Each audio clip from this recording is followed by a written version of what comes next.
All right, good evening, everyone. Welcome to our regular council meeting for Monday, April 14th. Call the meeting to order at 6:30, and we will begin playing the national anthem.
I'd like to begin by respectfully acknowledging that the town of Shelburne resides within the traditional territory and ancestral lands of the Anishinaabe, including the Ojibwe, Potawatomi, Chippewa, and the people of the Three Fires Confederacy.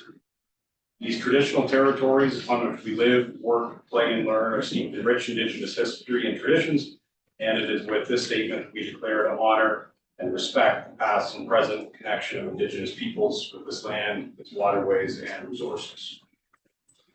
Deputy Mayor Hall sends his regrets. He's out of town on business tonight. Just a reminder to members to declare any your interests that you may have. Don't see any at this time. On to our minutes from the March 24th meeting. Can I have a mover and seconder to adopt those minutes? Councilor Fegan, thank you. Seconder, Councilor Sample. Discussion. All in favor? Okay. Public question period. Any questions in the public? Okay. All right, so we have one proclamation this evening. It is for Rotary Club. Proclamation reads as follows: whereas the Rotary Club of Shelburne was established on April 22nd, 1938. And whereas the club members work for the benefit of our community and the world, and whereas the motto of Rotary is service of self, and whereas the club donates to many organizations and projects every year, and whereas the club performs many community service projects and hosts many events throughout the year, and whereas the club was a leader in the Shelburne Rotary Splash Pad and Shelburne Food Bank Cargo Van fundraising, and whereas the club has shown by its actions and good works for the past 87 years that it is a significant asset to the community, providing leadership and funding projects, organizations that greatly benefited the community rather, and its citizens, as well as people around the world. Now, therefore, I, Mayor Wade Mills, on behalf of council, do hereby proclaim April 22nd as Shelburne Rotary Day in the town of Shelburne. And I urge all citizens to recognize the many contributions Shelburne Rotary has made to our community and commend the club for a wonderful heritage and a bright future.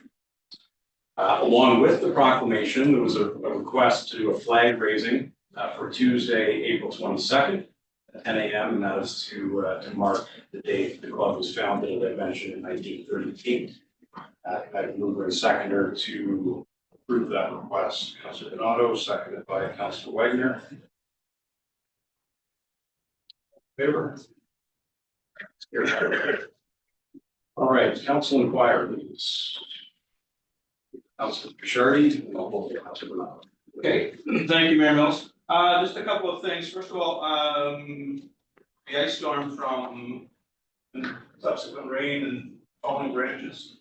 It was suggested to me that there be some sort of emergency preparedness bulletin, public, Facebook, promotion. Just to remind people, because a lot of people were caught in that last storm for several days without hydro, and water was an issue, and flooding was an issue, and keeping food was an issue, and shelter was an issue. So I know Steve Murphy does an amazing job with at the county level, but I'm just wondering if there's something we can do through communications, through social media or through a flyer in the water bill to just remind everybody to have 72 hours worth of supplies. Yeah, and I think that's a good point. I think at the county level, which does sort of take the lead on emergency management, that there is going to be a debrief following up on this, and I'm sure that probably will be one of the things that comes out of that. Despite the fact that that is a message that they try to hammer home all the time, I think this recent ice storm was a good reminder for everybody, myself included.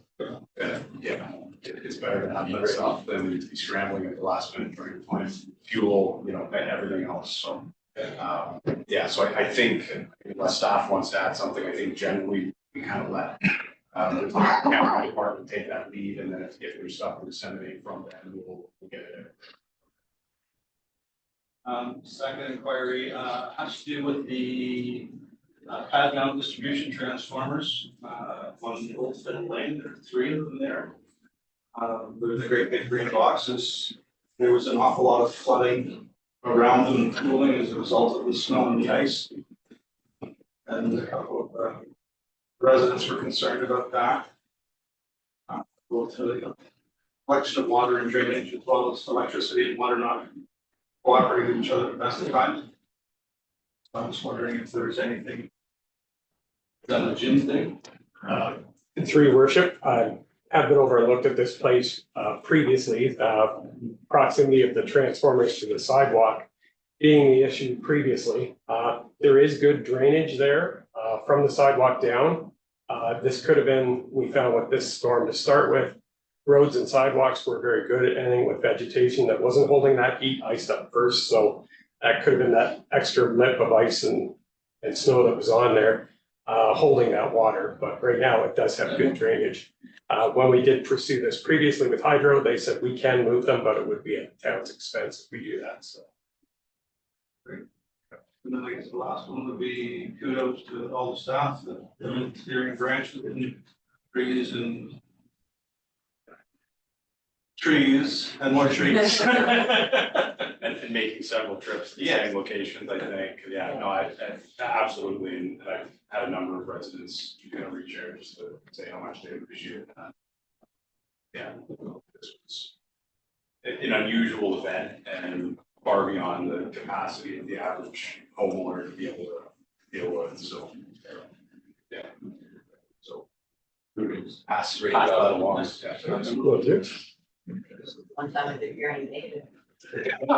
Sounds like It's not over yet. true, but I think most people were happy. Council's not. Right? Other thing.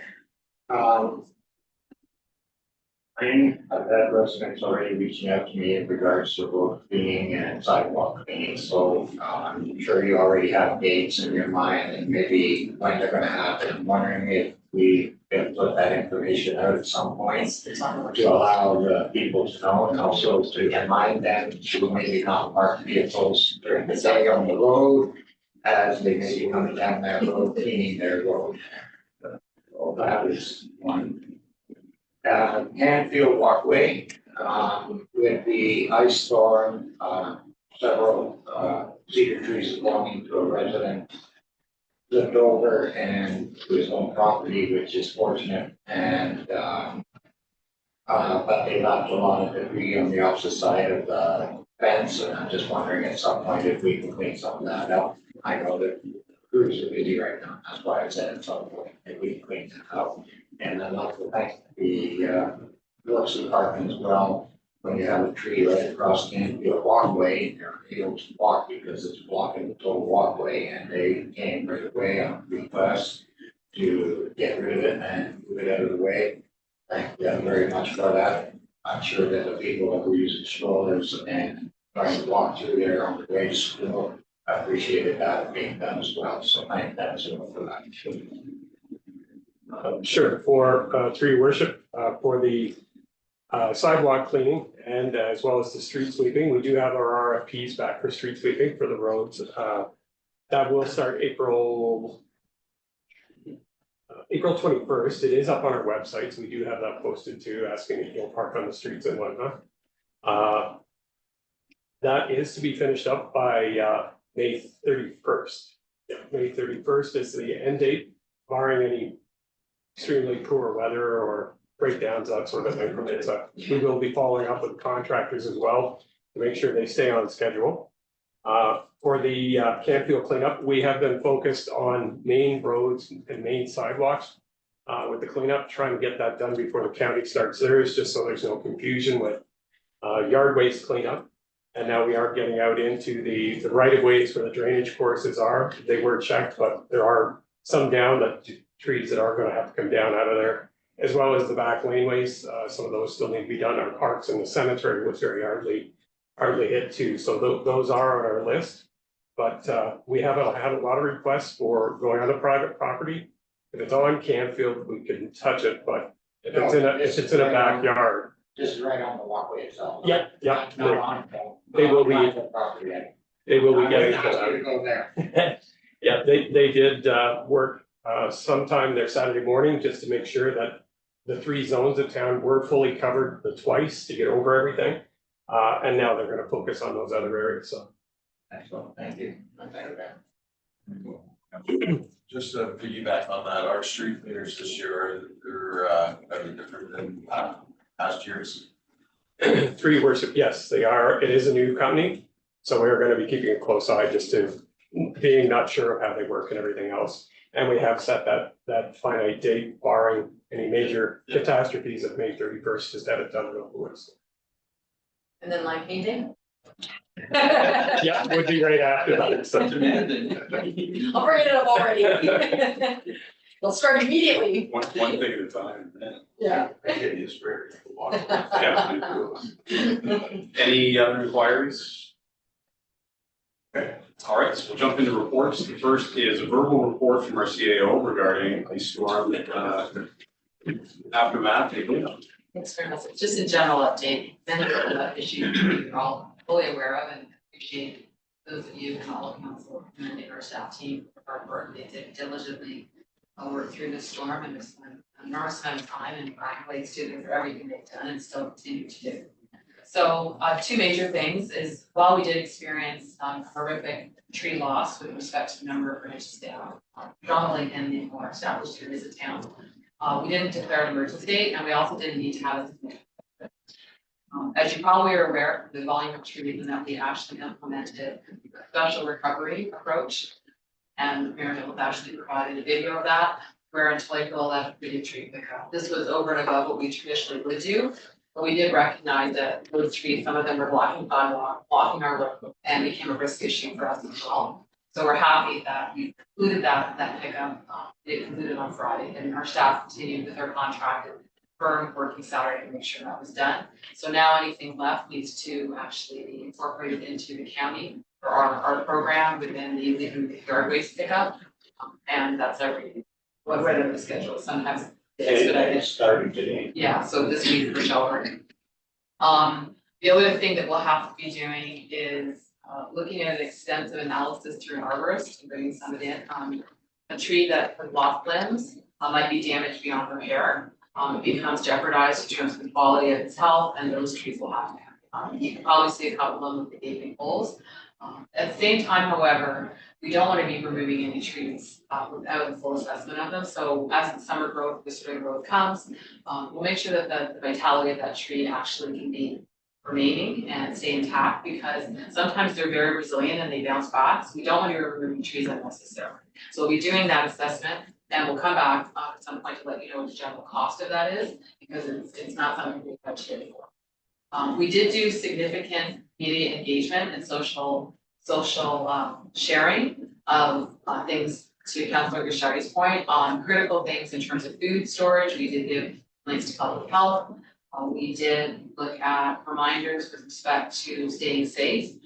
We did open town hall, and it wasn't a huge extension, but we didn't close during the lunch, and we stayed longer for anybody that needed a place just to charge a phone or get warm. I think we had less than 10 people over the 5 days that we provided that service. Again, we were watching the outage map for Hydro One a lot in terms of the day to monitor how many homes were without power. And we saw that that number was declining each day, which was wonderful. We know our neighbors to the north and the south of us, they were dealing with a lot more.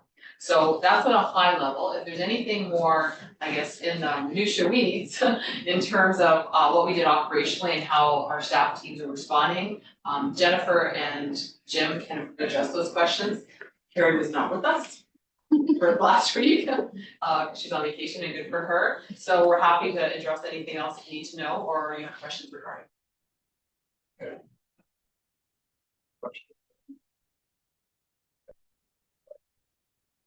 Okay, next up, we have our fire chief, Dave Pratt, who's going to give a presentation on levels of service. So I know some of you have met Chief Pratt, but for those of you who don't, this is sort of a dual purpose. Formal invitation, or formal introduction rather, as well as presentation. So welcome, Chief. Thank you, Your Worship, much appreciated. It's a pleasure to meet you all. Thank you for the invite. I think the original input of the creation of this document was to inform the fire board just the levels of service and the legislation that's changing as of July 1st, 2026 and July 1st, 2028. As you know, Shelburne District provides service to 5 municipalities, so I have 5 different establishing and regulating bylaws that were all written at various times, and they all say we do various things. Some which we do and some which we don't. So my goal, I guess, for the fire board was to kind of highlight all the changes and highlight the concerns that I have of fire chief, not only reporting to the board, but the board obviously reporting back to the mayor and council of each municipality. So I was asked to present just kind of a high level of this presentation to each municipal council, so that's what we're doing reporting today. So I'll try and be as detailed as I can without boring you. If I see anybody nod, I'll move on. But the idea is, again, municipal council, the mayor and council, the fire code says is ultimately responsible to determine the level of service. So the direction comes from each of the 5 municipal councils through the fire board to myself as the fire chief, saying this is what we want you to provide our municipalities. And then it's my responsibility to inform the board to say this is the cost, this is the, the staff labor, equipment, etc. to the various services that we can provide our ratepayers. So next slide, please. So again, the goals and objectives are just as information. I'll be happy to answer any questions that you have today or down the road. It's just about information sharing. So, and my goal, if you've read our minutes, is to kind of present to the fire board the various levels of service as they apply to fire prevention, public education, training, and then emergency response. So when you look at the fire department, it's not just about, dialing 911 and us responding. There's a lot that happens prior to and post. So it's just that education piece. So next slide, please. So recently we updated our establishing and regulating bylaw as it applies to our direction here. So currently, again, the 5 different ENR bylaws show the composition of the department in 5 different ways. So I wanted to bring this to the board so that we're kind of starting at the same point. So we've got myself as a career fire chief, the deputy chief. He is, I guess I use the term part-time. I don't use the word volunteer because everybody gets paid for their time at the station. So now we have a training committee, a fire prevention committee. We have 4 captains. Each captain has a lieutenant under him and then 7 firefighters. So now we have 36 established positions within the department. So as we grow or as our calls for service increase, this will kind of be the jumping point for any time I talk to the fire board about increasing our level of staff. But right now we have, I'll say, an approved complement of 36. Next slide, please. So again, I mentioned earlier, so the Fire Protection Prevention Act is what the piece of legislation that governs the fire service. And you see the word there in bold that's underlined is shall, so we don't have a choice. This is provincial legislation that is mandated to municipal council and to the fire department. So we have to look at fire protection services as it determines, and when I say it, municipal councils, but that should be based on the municipality's needs and circumstances. So we should be able to provide, an adequate level of service to each municipality's needs and circumstances. Next slide, please. So again, as I mentioned, we've got 5 establishing and regulating bylaws. You can see the oldest and dearest to my heart is 2001, and as we move forward, we have up to 2017. And again, we spoke at the board level recently, just about each in our bylaw has what's called an appendix of core services. And the core services might reference another document that is maybe no longer recognized within the province, et cetera, et cetera. So my ultimate goal is to have the councils provide direction through the board so that we're all on the same playing field and that we can be right establishing regulating bylaws that, each municipal council is comfortable with, but each municipal council, kind of agrees to what the core services are. And then it would be up to myself and possibly the other fire chiefs within the county to determine how they're going to provide those levels of service. Next slide, please. So you're probably all aware in 2018, the government passed legislation to do a community risk assessment. So that was kind of step 1 as they were changing their legislation. So all the municipalities have done so. And basically that's kind of a jumping off point to develop possibly a master fire plan, but then to update your ENR bylaws and talk about core services. So that's been done by all municipalities. Next slide, please. That's, again, you see there's each municipality used various providers or contracted various providers. So again, if you look at them, they're all written a little bit different, but again, they all meet the legislative requirements. So that's what we'll go after. Next slide, please. So this is the legislation that's been before us now. It was implemented, it was brought forward in July 1st, 2022.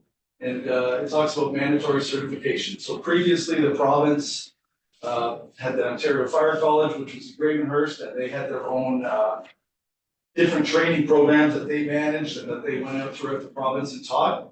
I think over time, in any government agency, it just becomes too cumbersome, too time consuming, too expensive. So they went away from that and Department started using an NFPA, which is the National Fire Protection Association. So they make standards that basically govern any fire service in the world. So the province decided, these standards are already out there. Why don't we just use these standards because they're already internationally recognized? So that's what they've done. They've gone away from providing their own training curriculum. And now we have to use an NFPA standard. Next slide, please. So quickly, the minimum certification, there's 2 components to it. So the first one in front of you is mandated for July 1st, 2026. And it talks about the firefighters, what skill sets they have, your fire officers, et cetera, and you'll see in column number 2, they all reference it in a different NFPA standard. So our goal is to, we're well past our goal to meet the July 1st, 2026 standard. All of our staff have been trained. Now it's kind of drilling down a little bit to the fire board just to, again, show them some of the stuff that's outside emergency response. So if we go to the next slide, it talks about fire inspector 1 and inspector 2. So if we're going to provide inspections of buildings for business licenses or for potential insurance letters that businesses need, those inspectors that go into those buildings need certain criteria. So again, there's 2 levels of inspector.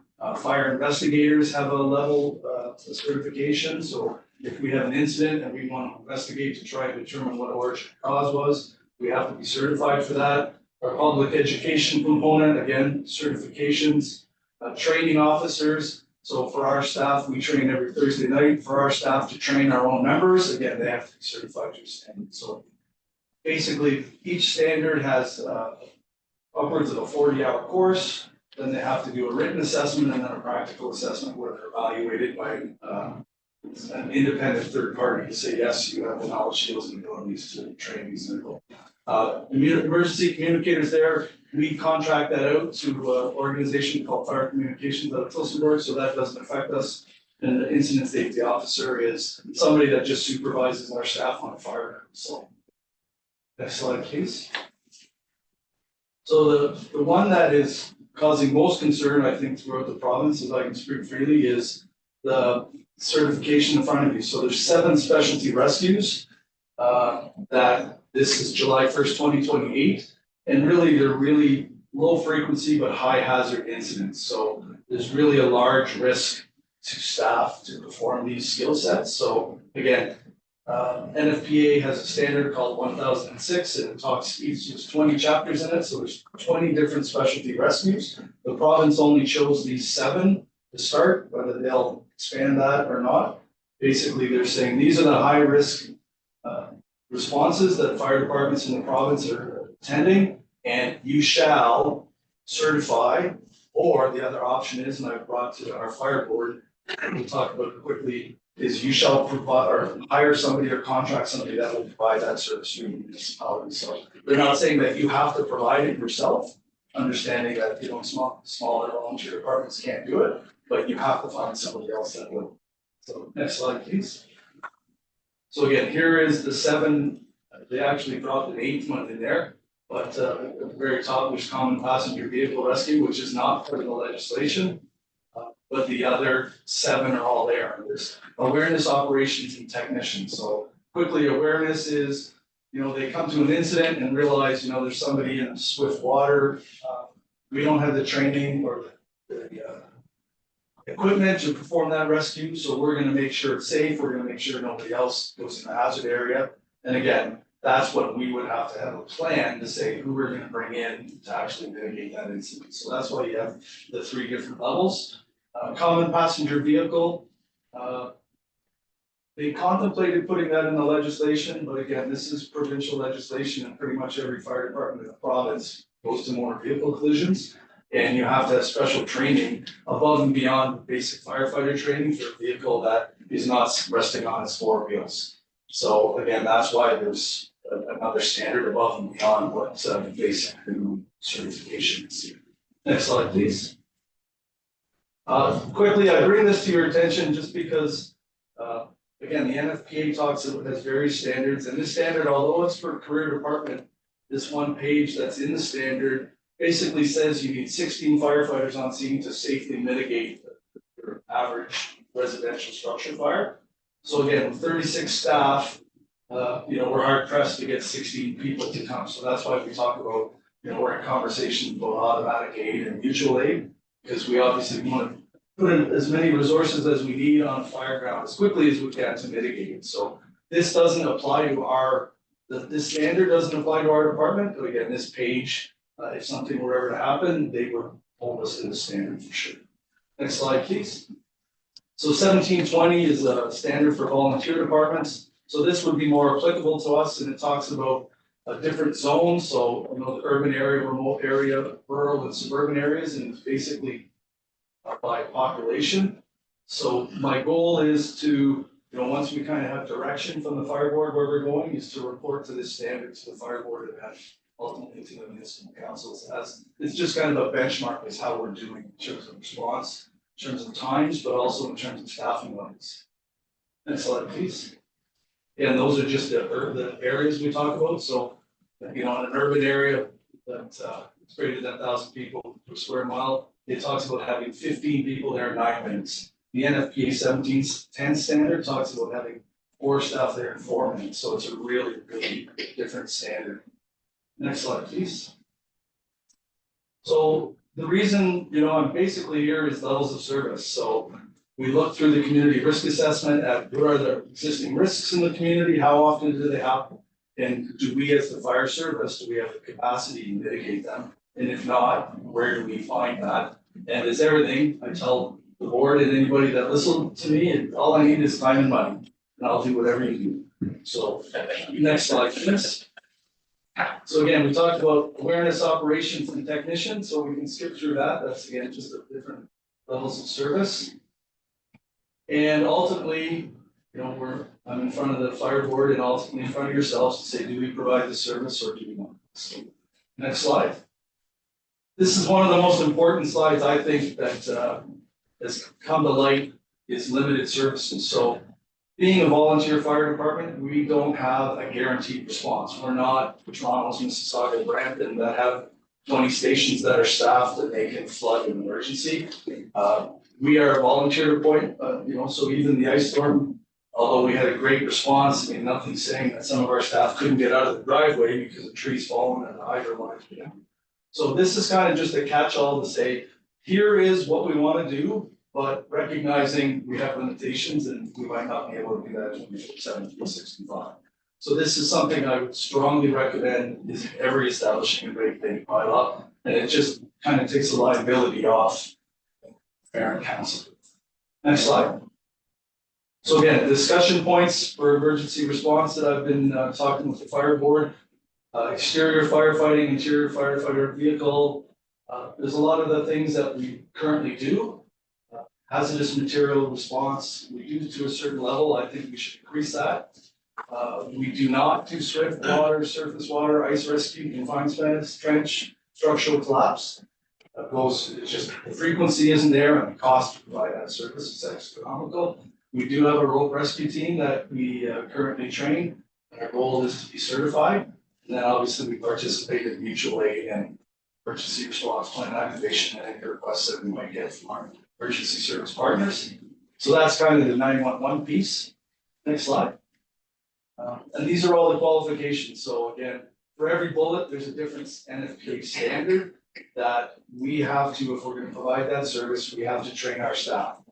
Not necessarily do we have to train all of our staff, but every one of the 36 members on our department. But again, if we are going to do a fire prevention inspection and that business or industry has flammable combustible liquids, the standard says we have to have somebody that's trained, fire prevention officer, level 2, to actually go into that building to do that inspection. So again, we're just talking about, you know, here are the standards now. I'm going to bring forward I'll call it a 5-year operating budget plan for the board to determine, you know, here's what I think the next 5 years are, you know, to meet the legislation and have the right people and the right quantity of people to provide these levels of service. Next slide. So again, you know, we talked, you know, the risk management cycle. So it's really, we talked about that in emergency planning, but it's no different to the fire service, right? We want to identify our risks. How are we going to mitigate those risks? One thing I didn't mention, you know, we have a kind of a 3-tiered or 3-pronged approach to fire. Obviously, we try and educate people to prevent it from happening in the first place. We have standards.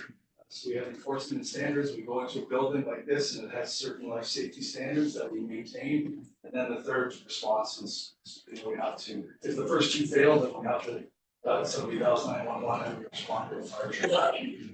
And I think that's the last of them. So I apologize if I was too quick, but I know time is of the essence, and I know worship's probably listened to 2-hour version of that, so he probably doesn't want to do that again. Excellent, okay. Question, Chief. Question.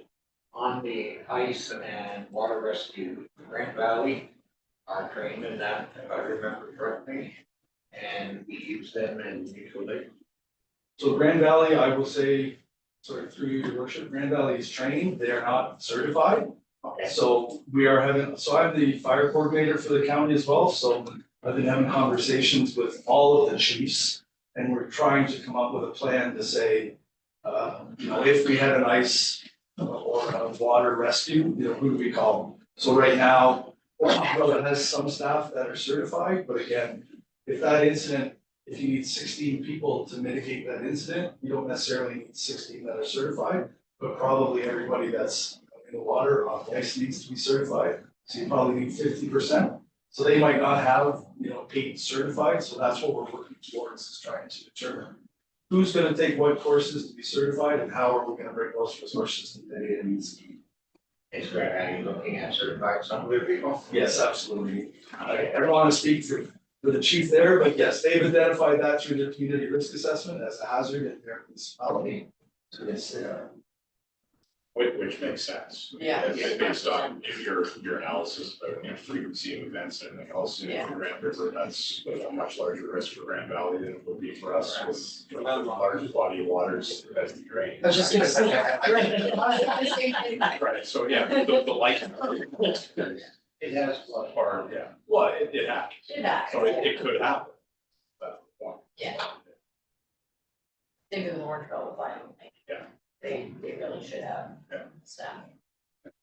Yeah, it's ice fishing. And Yeah. everything else. And Grant Valley, used to experience all that else, that we march. Able to provide the equipment, I wasn't sure about the training. Again, the certification piece doesn't become law until July 1st, 2028.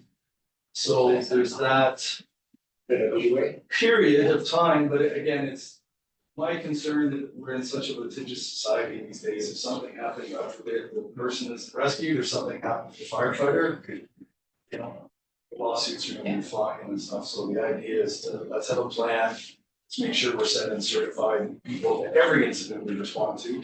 And then, work to the rest of the. Thanks, Chief Pratt, for your presentation, first of all. Quick question about NFPA 1006. Does that criteria also include rescue and extraction from electric vehicles or analog hybrids? Or is that something that is certified? So 1006 is for specialty rescues. Okay, So it does have a chapter on what I'll call common passenger vehicles. It also has another chapter on heavy rescue, so transport trucks, school buses, etc.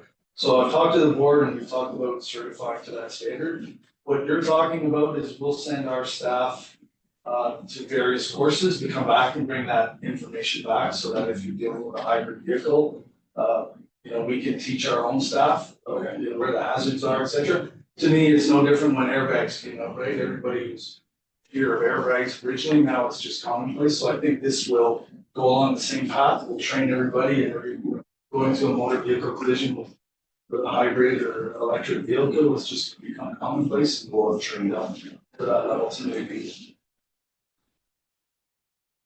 Okay, very good. Anybody else? All right, thank you, sir. Okay, thank you, Your Worship. We'll to meet everyone. Welcome back anytime. Just down the street if you have any questions. Take care, everyone. Oh, Take care. Oh, yeah, okay. It's just like. I was watching and I'm like, it hadn't quite got your face yet, and it was fast, though, the whole lot of the Oh, 2 seconds ago, I looked over. All right, can we just have a motion to receive the chief's report and then for information? Councilor Sample, second by Councilor Charity. All in favor? It's carried. All right, next report is from our Director of Legislative Services clerk regarding a request from a resident for an exemption under the animal control bylaw. Jennifer. Thank you, through your worship. On February 24th, council received a presentation requesting an exemption to the animal control bylaw, the House of Word of Prayer. This report addresses the request in accordance with existing animal control, zoning, and wildlife regulations. Falconry in Ontario is regulated by the Ministry of Natural Resources and Forestry, the MNRF. So falconry licenses are issued after successful completion of a 2-year apprenticeship under the supervision of a licensed falconer. The MNRF regulates the activities of licensed falconers, including keeping, training, and hunting. So some considerations for review are the health, safety, and welfare. So safety of public and neighbor staff reached out to residents within a 60-meter radius of the demolition community to ensure residents in the neighborhood had the opportunity to provide their input. A copy of the survey is attached as appendix 1 to the report. And as of 4:30 today, no responses, questions, or concerns have been received. Mr. Devenish will be required to commit to ensuring that the bird is safely housed and will not pose a risk to the public or surrounding properties. In regards to animal welfare, the resident will be required to meet all legal standards for the care and housing of the bird, and they will be required to provide an insurance of the same. The resident will be required to provide insurance that the bird may not be kept in a manner that will cause disturbance to the neighbors. So staff reached out to the planning department to determine any zoning considerations to be applied to this request. And they did indicate that the proposed housing would be permitted as long as all regulations noted in the zoning bylaw are met. And a site plan of the proposed enclosure would be required in order for them to review further. Should council decide to approve the request, it is recommended that a proper enclosure and housing is provided. Animal welfare standards are met, noise control is in place, and that there is compliance with licensing requirements through the MMRF. That a duration is applied to the permit. Decision to grant relief to the animal control bylaw ultimately rests with council, and two options were provided. One is to approve the request with conditions, and the other is to prohibit. The staff report is recommending that council grant relief to the town's animal control bylaw. Staff took into consideration the results of the survey and that no objections were submitted or received from surrounding neighbors. There are no anticipated financial implications. Any costs associated with the implementation of the conditions will be borne by the resident. Staff also reached out to the 444 municipalities within the province to determine who permits and who prohibits the keeping of. As of the writing of this report, 76 responses were received. 48 municipalities permit the keeping of a bird of prey with conditions that the owner provide and follow the ministry's licensing requirements. 28 municipalities prohibit the keeping of birds of prey with no exemptions allowed. Staff again also reached out to surrounding neighbors and no comments have been provided. So circling back to the recommendation in the report is that council grants relief to Schedule B of the animal control bylaw, subject to the conditions outlined in the report, allowing the resident to keep a falcon or hawk on their property with proper conditions and oversight, and that it will not negatively impact the community, ensuring both the welfare of the bird and the safety of the surrounding area, and that the granting of relief does not permit the resident to train, hunt, or allow the bird to fly freely within the town shuttle matters. Is there any questions you have? Okay, questions, discussion? So just one for clarity's sake, if council grants the request for relief based upon the conditions you set out, if any of those conditions are not maintained, council has the authority to then revoke that exception.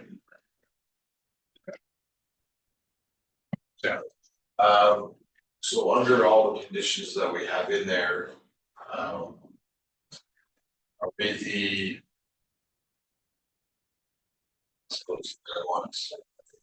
governing body or looking into all the stuff that he has to do, building wise, housing, all that kind of stuff?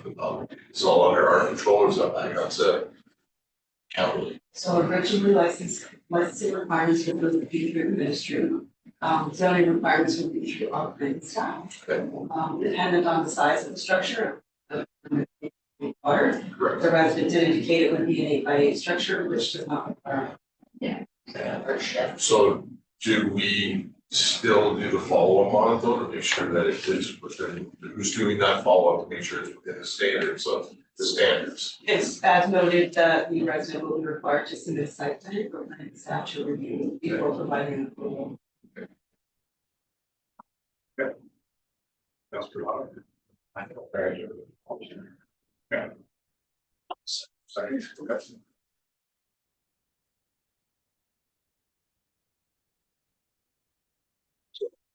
Five, Donato, second by Sample, and I will read the motion out just for the benefit of the residents.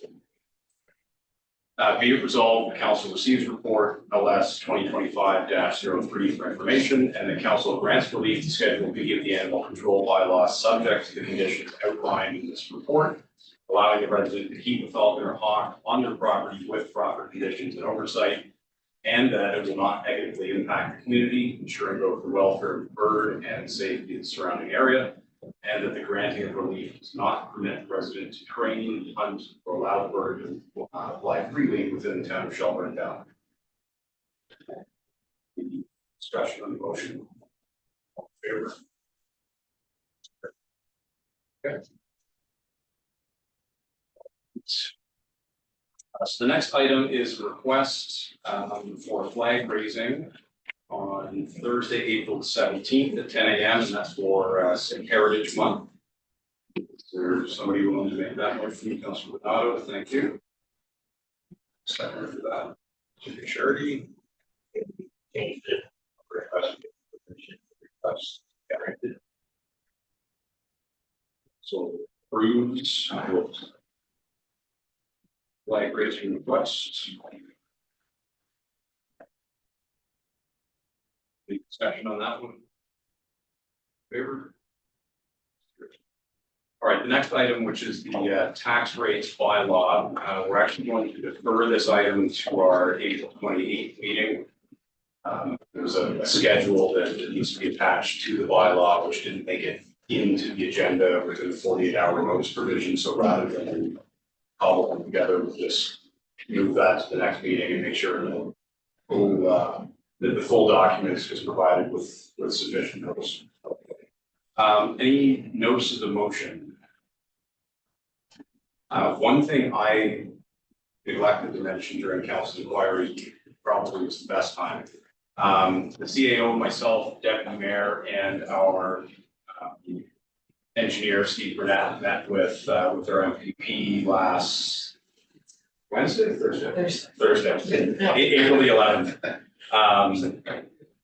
Yeah, which was a meeting that we've been trying to schedule for some time. First, it was delayed because of the election, and then there was some scheduling difficulties after she was reappointed as Minister of Health. Anyways, we finally had a chance to sit down, and we talked with MPP Jones about two issues primarily. The first was the funding for the wastewater treatment plant, and just sort of reiterated the need for that funding.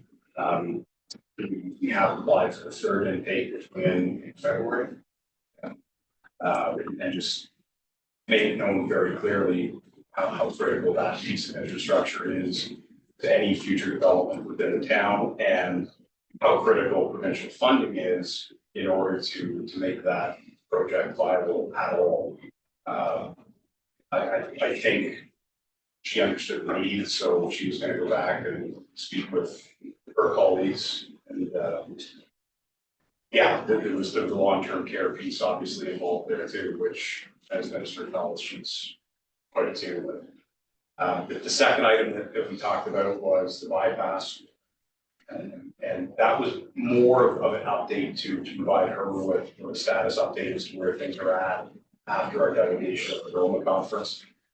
And the key piece for council's finding on that was that at that delegation and PO staff kind of suggested that the next step would be essentially for the ministry to initiate an EA process.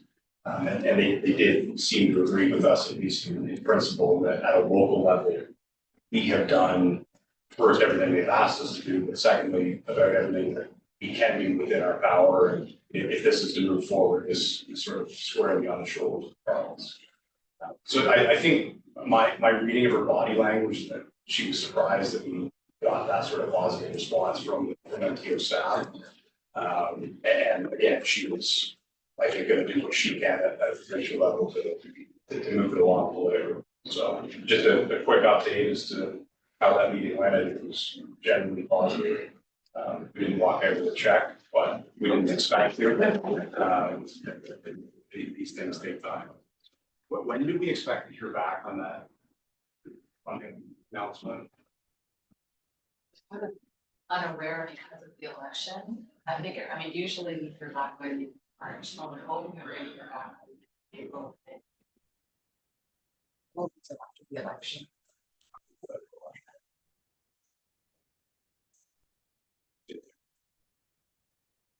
All right, communications, is there anything in that list that Councilor Donato? Number 8, the airline request to search of building permits. That's kind of a strange request in my mind.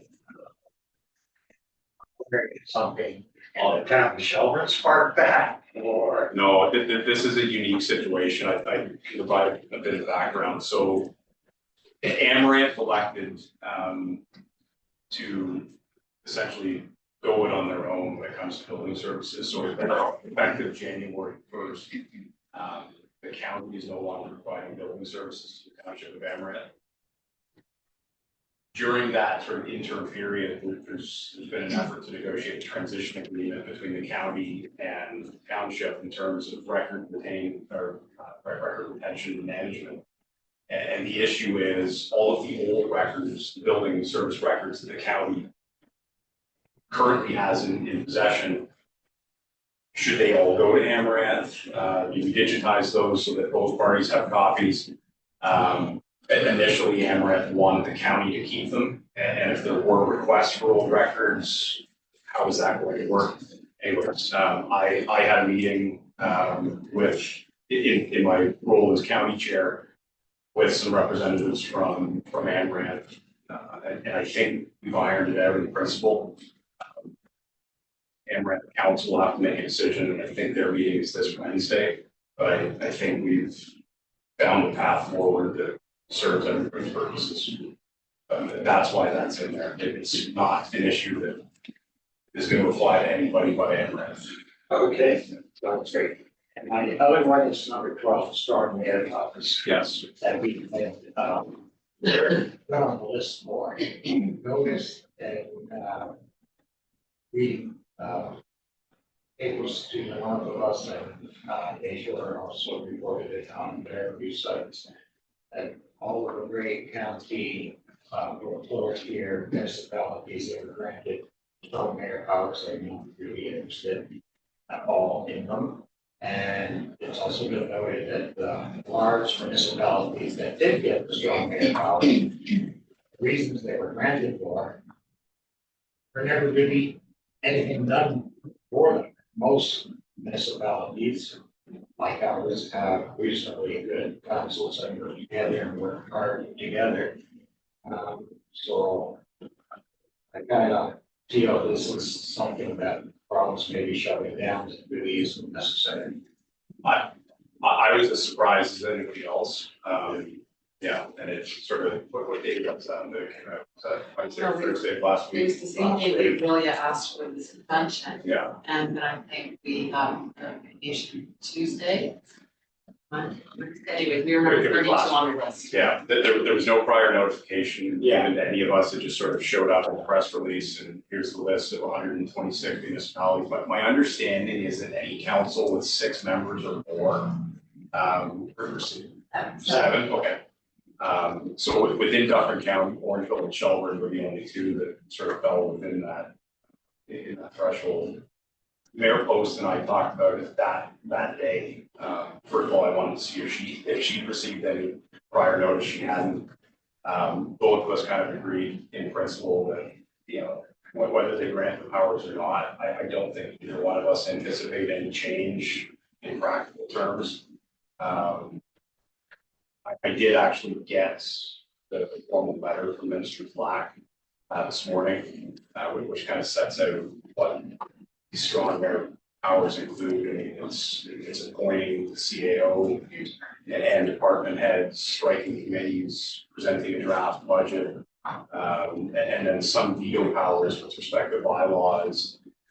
And it's, the language is interesting, but essentially it is if the mayor doesn't think the bylaw is sort of in keeping with the province's policy priorities.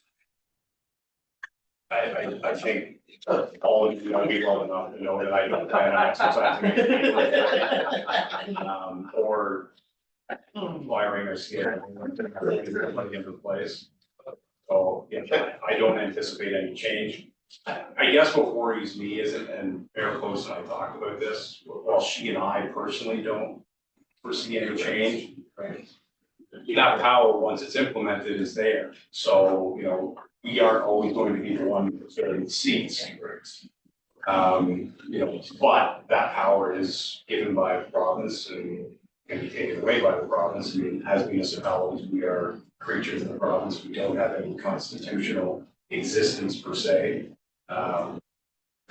Municipalities don't really have to exist at all if the province decides they no longer want us. So it's a strange sort of thing, but I guess my short answer would be, from a practical level, it's business as usual. We'll continue to operate the same way we have. I don't plan on standing up on a soapbox and start issuing edicts. Yeah. I guess the reason I brought it up though is I was wondering if some of the municipalities are we able to respond back to municipalities and say, thank you very much for this society that really. Yeah, and to be honest, because all of us were kind of caught flat-footed on this, I think a couple of the municipalities that have spoken out, and mainly the reason for that is because they have had internal issues within their councils. And I think there probably are some genuine fears that these powers may not be used for the best of reasons. I would think AMO probably plans on providing some sort of response. Sure. So when the initial implementation was done, there was a strict compliance that you have to get housing charter. There was a correlation between that, which is no longer in place, basically you have 7. A number of our professional organizations have indicated that their opposition is based in what they believe is the lack of democracy and the lack of the authority of council collectively being exercised. And that is problematic with respect to, I guess, the whole essence of local government. There's protocols for, I guess, process that are well embedded in legislation. And what this does is remove some of those checks and balances in the process, which they believe is dangerous. There are certain things that could be happening with respect to decisions that can trigger other issues. In certain cases, whether it triggers legal or other ramifications that in turn then create exposures for taxpayers in terms of cost. So I think that's the essence of it. I think nobody disputes that a commitment to building housing and the critical priority that is not questioned. However, do the processes need to be so drastically adjusted for this when the evidence is that many work collectively happen? And I think, of course, the democracy is what our professional associations have been waiting since the first go round of this. And so this was a bit of a surprise because there was significant concern about it, and then it has happened. So the CAOs group, the clerks and treasurers groups, most people, and even the employment lawyers group and the HR world have commented on this. It's more of an American approach, I think, in many ways, with what is, I guess, described as potential politicization of your staff as well at the local level, depending on the structure that could come to be. So I think you're all probably familiar with what transpired in Aurelia, and some other municipalities, and it's a different, I think, structure than we're traditionally used to. The staff, CAOs will always say, council has 1 employee. Rules of governance in terms of structure is that through that team, and then all the other staff report up through the CAO, who's ultimately only responsible to council. That sort of gets tossed out the window with this approach. I think that's just some of the cautions that are being raised in terms of what could be. And we have seen some fairness in highly dysfunctional municipalities that the ramifications of those types of structures create uncertainty, divisiveness, and really dysfunction in terms of, especially in budgeting and infrastructure and those other critical areas. So really, I think that's one of the cautions. Yeah, it hasn't really been presented, as something that can be opted out. So that should be sort of, here it is, sort of on you, that's it.